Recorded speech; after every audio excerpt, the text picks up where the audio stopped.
Our next teeny tiny discussion is about amid and amids. ध्यान से अगर मैं इनके मीनिंग्स बताऊं तो दोनों का ही मतलब होता है के बीच में, या कई बार इसी को के बीचों बीच के लिए भी ले लिया जाता है। के बीचों बीच, जैसे आप कहो सड़क के बीचों बीच मेरा घर है, तो आप कहोगे amidst the road. I have my house, क्या बनेगी इंग्लिश में line? I have my house dash the road. तो क्या बोल रहा है? सड़क के बीचों बीच में घर है भाई, तो amid हो गया। अब झगड़ा ये आता है कि मैम दोनों को ही आपने सेम बता दिया, के बीच में या के बीचों बीच, तो हम फर्क कैसे करें? हमें फर्क करना है ये देख के कि अगर वॉवल से शब्द शुरू हो रहा है तो एमिड्स लगाएंगे, और कॉन्सोनेंट से शब्द शुरू हो रहा है तो हम एमिड लगाएंगे। यानी मैंने कहा there is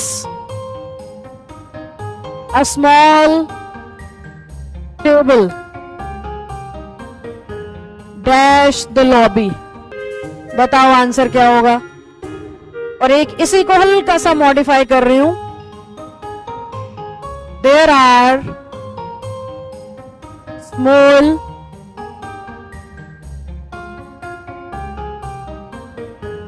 kitchens dash all the houses.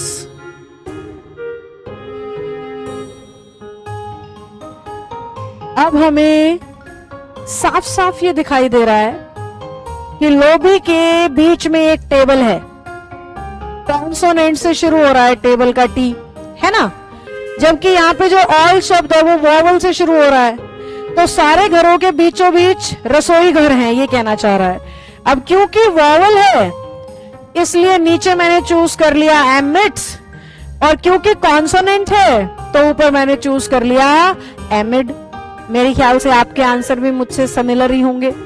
तो बेसिकली बस इतना ही देखना है कि वॉवल है या कॉन्सोनेंट। वॉवल हो तो एमिड्स और कॉन्सोनेंट हो तो एमिड।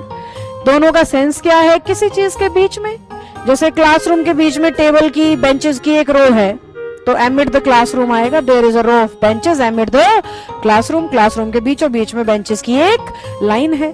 तो जहां पे भी आप इस तरीके से यूज करेंगे ना, जैसे हमारे फेस के बीचों बीच में नोज है तो इस सिचुएशन में भी एमिड आएगा, क्योंकि किसी के नाक गाल पे तो आपने देखी नहीं होगी, माथे पे भी नाक नहीं होती है, सेंटर में होती है, फेस चकोर है, गोल है, ओवल है, कैसा भी शेप है, तो नाक बीचों बीच मिलेगी आपकी, तो उस सिचुएशन में भी क्या आएगा? एमिड आएगा।